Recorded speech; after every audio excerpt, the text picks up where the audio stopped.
Buenos días, bienvenidos a este tiempo devocional, tu palabra para encontrar el camino. Hoy es 27 de septiembre del 2024. Para continuar con la lectura de la Biblia en un año.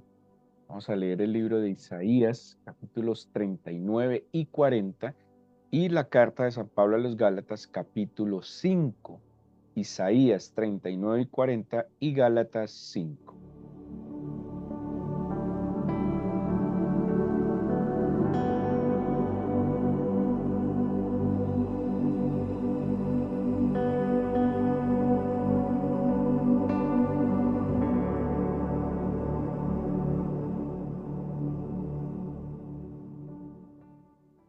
Les invito a que abramos nuestras Biblias en la carta de San Pablo a Gálatas en el capítulo 5 y continuemos con la exhortación, el llamado que Pablo está haciendo a los Gálatas. Ayer veíamos en paralelo acerca de la ley y de la gracia. ¿Sí? Bueno, concluíamos que la ley era necesaria, que la ley era buena, y como Pablo lo explica, la ley sería como un ayo, un maestro, un guía que guardaría al hijo, como, y hace la comparación como el hijo heredero, que todavía no tiene la autorregulación, que todavía no tiene la madurez como para conducirse en la vida, necesita un parámetro. Eso es la ley, esa es la necesidad de la ley, pero dice que venida la libertad, pues ya no se necesita ese ayo, sino que ya pues el hijo maduro sabe autorregularse, ya no va a vivir entonces bajo digamos, ese rigor de la ley, sino que va a vivir en la libertad del espíritu. Y así como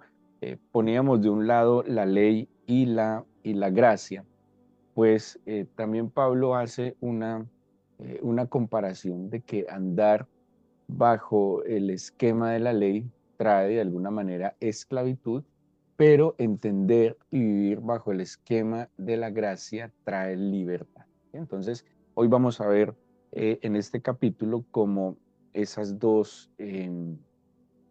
esas dos posturas sobre la libertad y sobre la esclavitud. ¿Sí?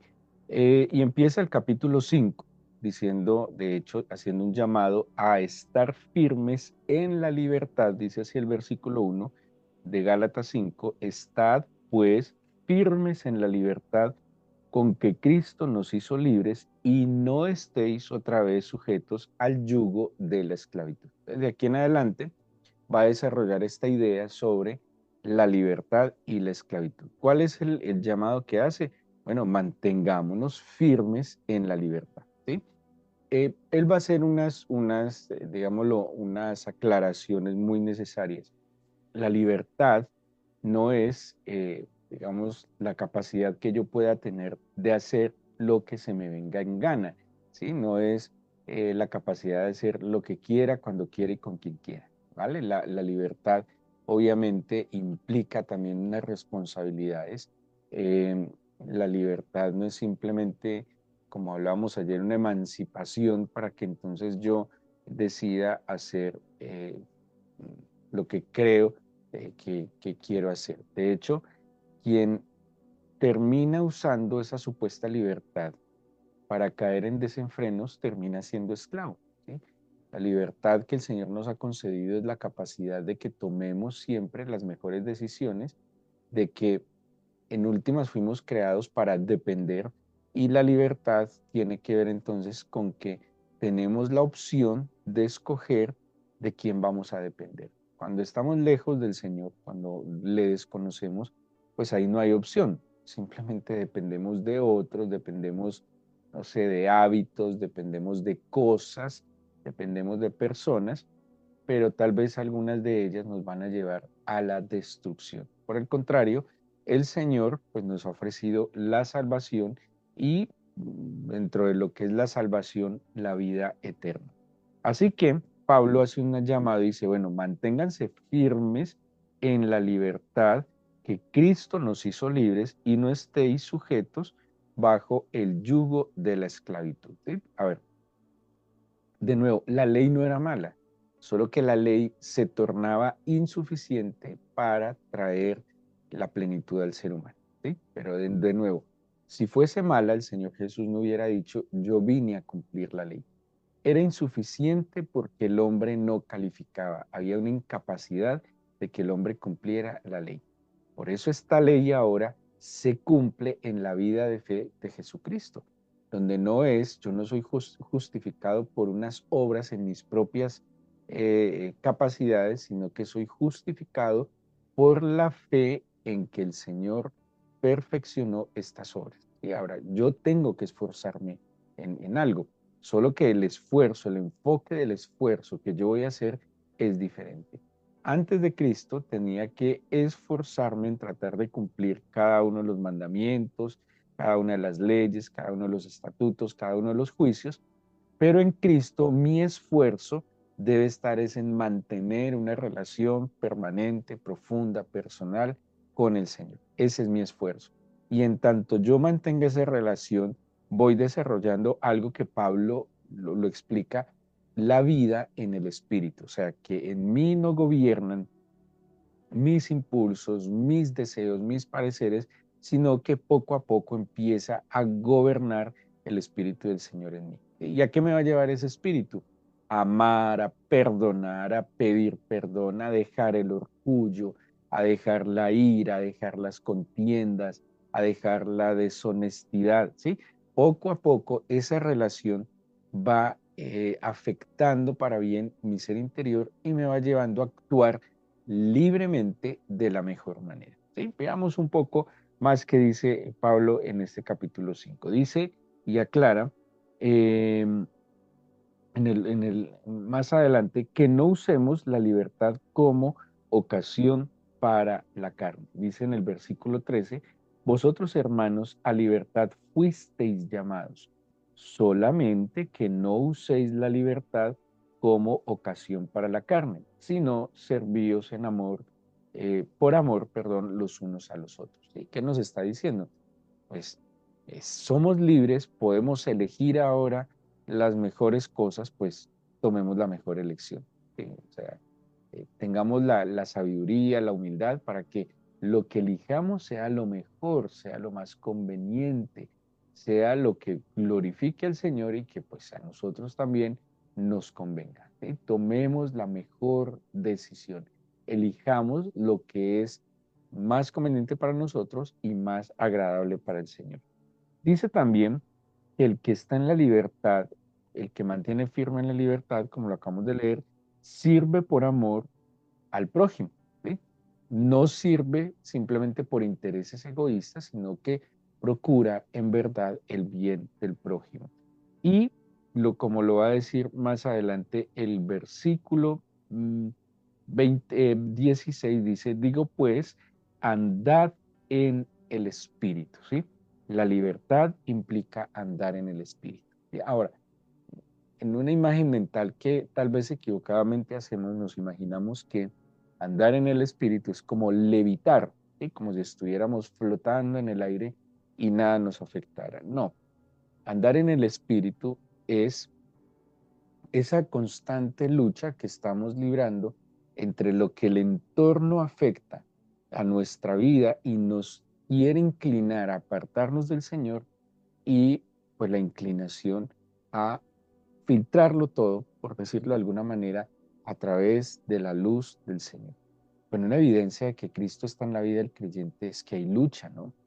Cuando no hay lucha, cuando para alguien es lo mismo pecar o no pecar, hacer el bien o no hacer el bien, cuando para alguien le da lo mismo ofender al prójimo o no ofenderlo, pues ahí no hay lucha, una evidencia que el Espíritu del Señor está en una persona que ha entrado en relación con el Señor, es que ya hay una lucha interna y hay un peso diferente. Entonces, de pronto en un momento el impulso del alma me llevó a, no sé, faltarle el respeto a alguien. En otro momento yo lo justificaba, ¿sí? O sea, yo le dije su palabrota porque usted me ofendió y me quedaba allí y me parecía que había actuado de la manera más honorable. Pero una evidencia que el Espíritu del Señor ha venido a una persona es que cuando le da rienda suelta a ese impulso, casi inmediatamente hay una vocecita que me indica que eso que acabé de hacer estuvo mal y me lleva al arrepentimiento, ¿sí? Esa lucha que se empieza a librar internamente es la evidencia que hemos entrado o que hemos nacido a una nueva naturaleza. Donde no hay lucha, ¿sí? Donde ni siquiera se discierne, no se distingue si esto es bueno o es malo, si esto es conveniente o no conveniente, sino que casi instintivamente voy viviendo dominado por el ego, donde el ego siempre está dirigiendo mi vida. Entonces, por ejemplo, me ofenden, entonces yo te golpeo y pues no hay problema porque mi ego se queda satisfecho, donde yo puedo engañar, mentir, abusar, aprovecharme del otro y pues el ego queda satisfecho y no discierne si fue bueno o fue malo. Pero cuando ya en nuestro interior esa vocecita empieza a indicarnos que por ahí no es el camino, pues poco a poco, en la medida en que nos relacionemos con el Señor, pues vamos a ir fortaleciendo esa nueva vida espiritual a la cual nosotros nacimos. ¿Recuerdan cuando el Señor Jesús, hablando con Nicodemo, le decía que era necesario volver a nacer? Y él le dijo, Nicodemo asombrado, le decía, ¿cómo es posible que un hombre ya adulto pueda ingresar de nuevo al vientre de su madre? Y Nicodemo le aclaraba que ese nuevo nacimiento era un nacimiento espiritual. Nacemos a una nueva naturaleza con la cual el ser humano no nace, ¿sí? El ser humano nace, digámoslo de alguna manera, muerto espiritualmente, separado de la gloria del Señor, y cuando va al Señor, pues nace de nuevo. Entonces, la libertad implica también andar en el Espíritu. Por el contrario, la esclavitud, como dice el versículo 4, dice, de Cristo os desligasteis los que por la ley os justificáis, de la gracia habéis caído. ¿Sí? Cuando yo pretendo justificarme por la ley, caigo en esclavitud. ¿Qué quiere decir esto? O sea, cuando yo pretendo que por cumplir el rigor de las leyes veterotestamentarias o del Antiguo Testamento, creo que voy a ser justificado. ¿Sí? Entonces, ¿qué era lo que pasaba con los Gálatas? Les dijeron, circuncídese. Entonces los hombres empezaron a circuncidarse. Entonces el sábado ya no haga nada, no trabaje. Dedíquese a, pues, el deber ser del Shabbat era dedicarse al Señor. Pero muchos simplemente no hacían nada, pero tampoco es que la pasaran orando todo el día. Simplemente decían, no, yo no voy a trabajar hoy, pero tampoco es que el centro de ese día fuera el Señor. Entonces creían que por circuncidarse, o guardar el descanso, no entendiendo que el descanso es apartar exclusivamente un espacio o el día, este día para el Señor.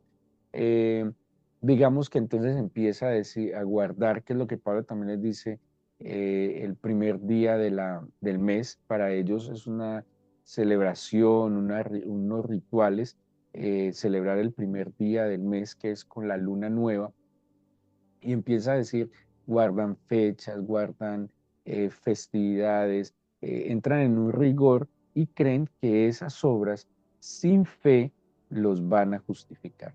¿Sí? Dice, eso genera esclavitud, porque el día que, imagínense que por alguna razón, no pueda cumplir lo que él cree que es el día de reposo, pues entonces se siente desligado de la gracia del Señor.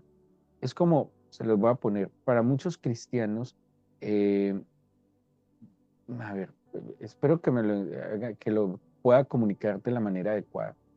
Muchos cristianos madrugan a hacer, digamos, su devocional, pero creen que por madrugar y tal vez, no sé, hacer una oración entre dormidos, eh, y leer algo de la Biblia, así no lo entiendan, cumplió una norma cristiana que es hacer devocional, ¿sí? Y el día que no lo hace, pues se siente culpable. Pero tampoco es que cuando lo haga en la fe y de la mejor manera. El devocional, este ejercicio que nosotros hacemos, pues también tiene que tener una parte personal, ¿sí? En lo posible, cada uno debe ir al Señor, cada uno debe ir a la Escritura. Por eso, si ustedes notan, nosotros no leemos toda la porción de la Biblia que hemos apartado para el día, sino que hacemos una meditación, una explicación, un panorama para que cada uno vaya, haga su lectura y pues medite personalmente en la palabra del Señor.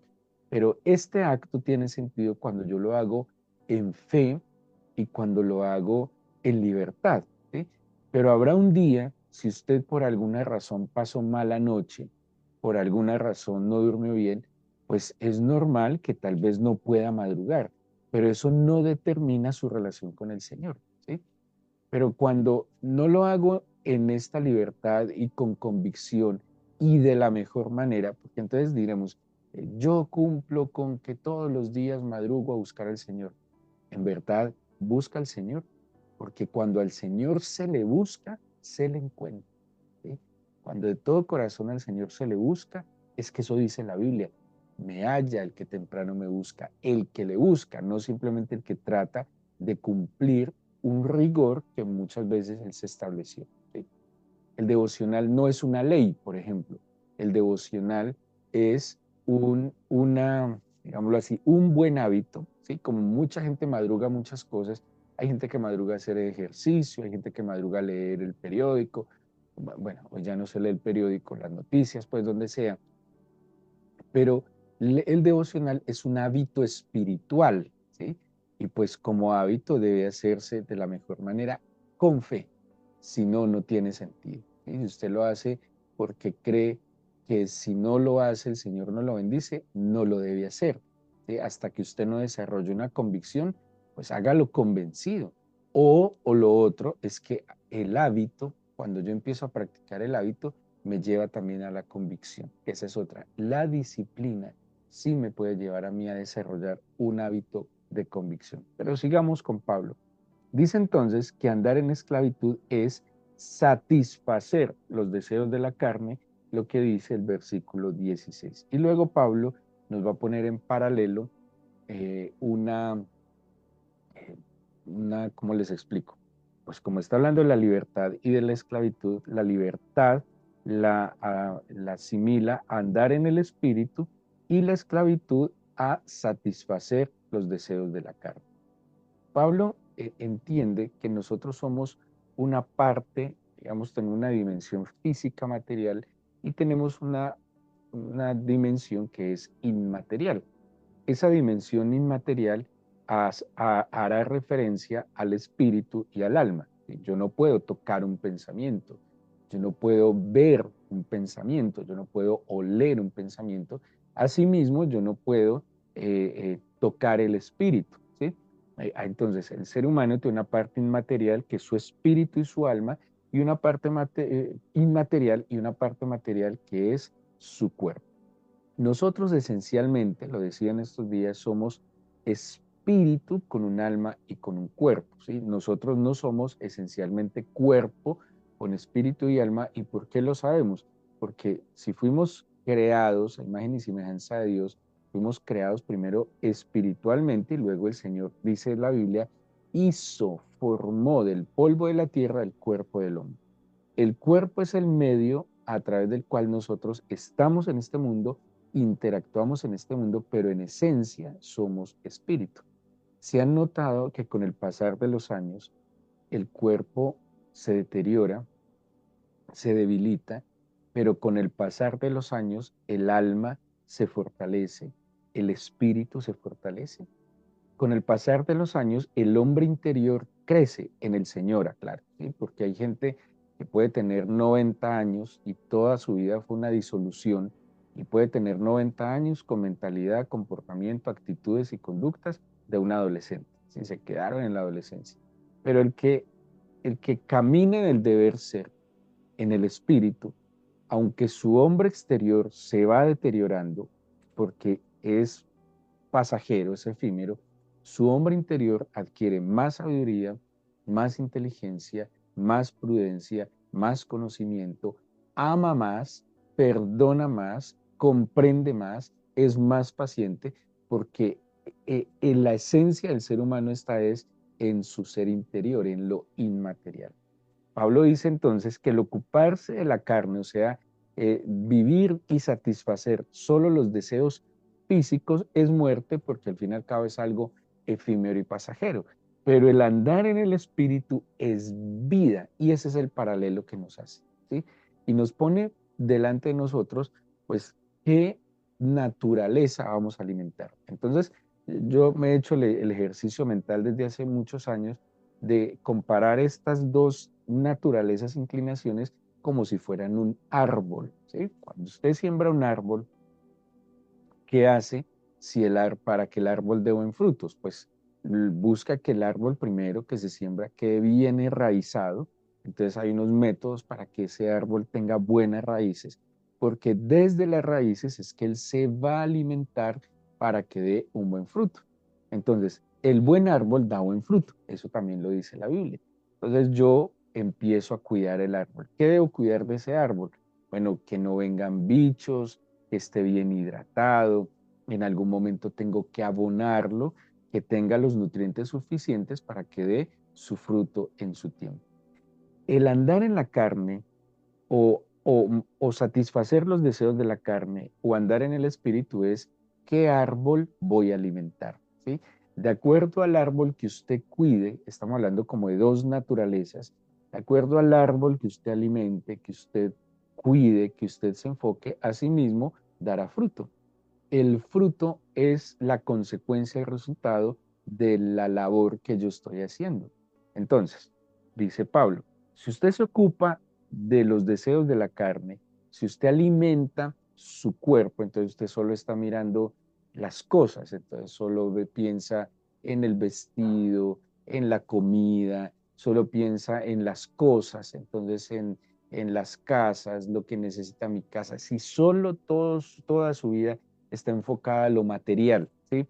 A lo que se debe poner, no se debe poner, qué está de moda, qué no está de moda, cuál es la tendencia. Si todo gira, que el perfume, que el reloj, que el zapato, que la blusa, todo lo enfoca que este dijo, que cómo me miro, que sí me miro, que cuántos likes me pusieron. Si todo gira en torno a lo material, pues obviamente, ¿cuál será el resultado?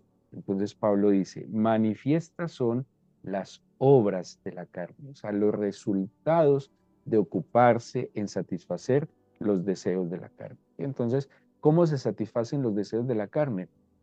El ojo, el gusto, el olfato, el oído y el tacto, ¿sí? O sea, a través de los sentidos físicos yo estoy buscando solo satisfacer eso. Entonces, solo vivo pensando y hablando en comida, solo vivo pensando y hablando de lo que veo, de lo que huelo, de lo que escucho. Entonces, claro, ¿qué dice Pablo? Esto es esclavitud y muerte. Y dice Pablo, manifiestas son las obras de la carne. O sea, cuando yo alimento mi cuerpo, lo material, lo externo nomás, se van a manifestar, entre otras, estas acciones, frutos, resultados u obras. Adulterio, fornicación, lascivia, idolatría, hechicería, enemistades, pleitos, celos, iras, contiendas, disensiones, herejías, envidias, homicidios, borracheras y orgías. Estoy hablando según lo traduce la Reina Valera. Estas 16 acciones, frutos o resultados vienen cuando una persona decide ocuparse, enfocarse y vivir para satisfacer solo los deseos materiales de su cuerpo, sus sensaciones. Todas ellas dice que llevan a la esclavitud y a la muerte. Por ejemplo, pues rápidamente, cuando hablamos del adulterio, fornicación y lascivia, son acciones que tienen que ver con desórdenes sexuales. De hecho, la palabra fornicación viene del griego porneia, que de ahí se utilizan palabras como pornografía, ¿sí? Y esa porneia tiene que ver con impureza sexual o promiscuidad.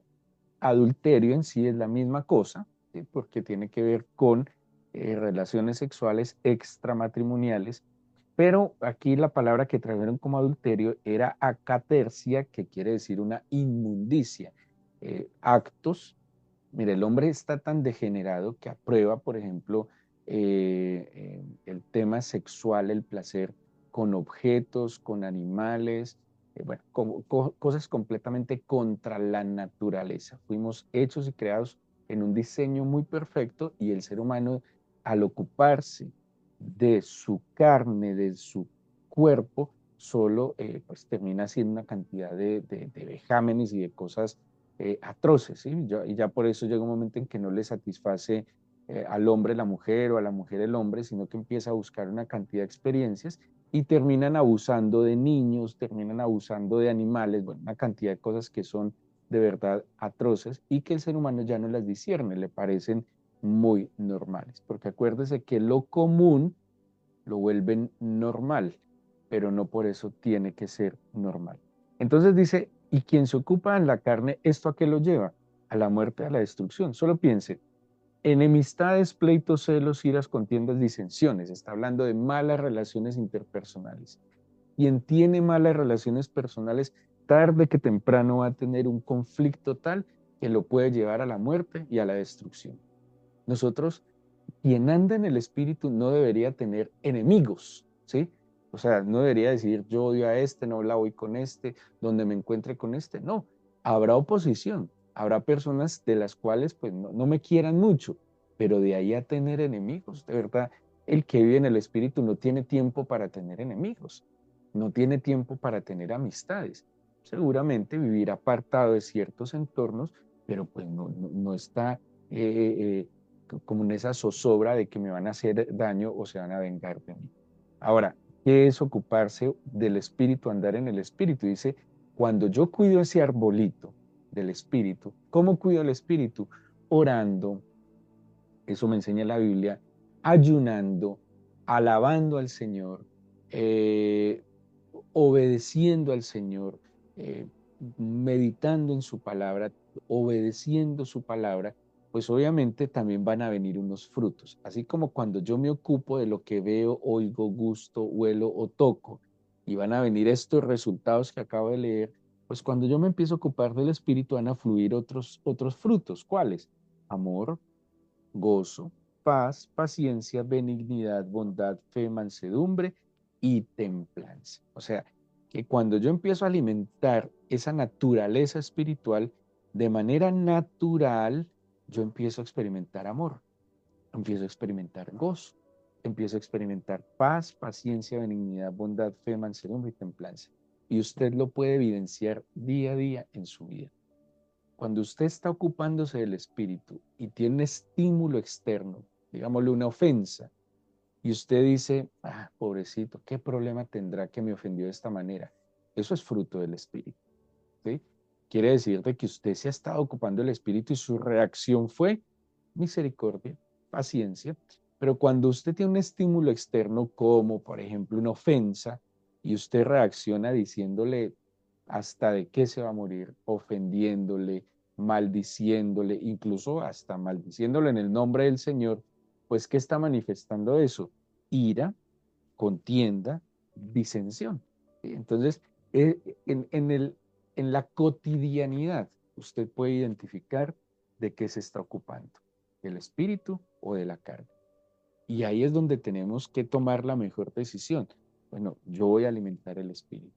Y si usted tiene una inclinación, si usted discierne que esa naturaleza lo lleva a ciertas actitudes, pues también en oración usted puede debilitar, por decir algo.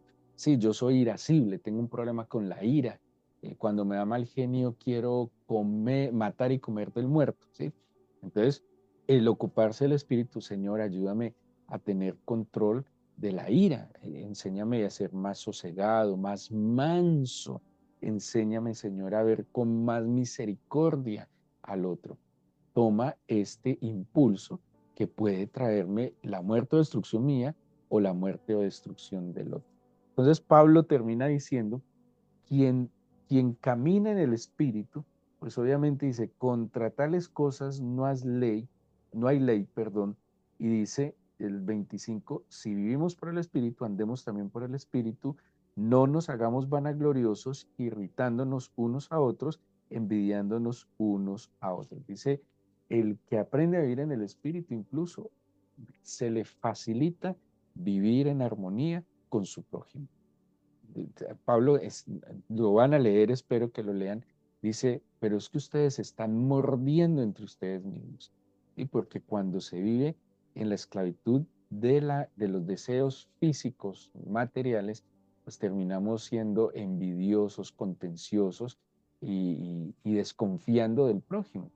Cuando vivimos en el Espíritu, siempre sacamos lo mejor de nosotros, como decía Jeremías, entresacamos lo precioso de lo vil, perdón, pero también vemos las bondades de la gente.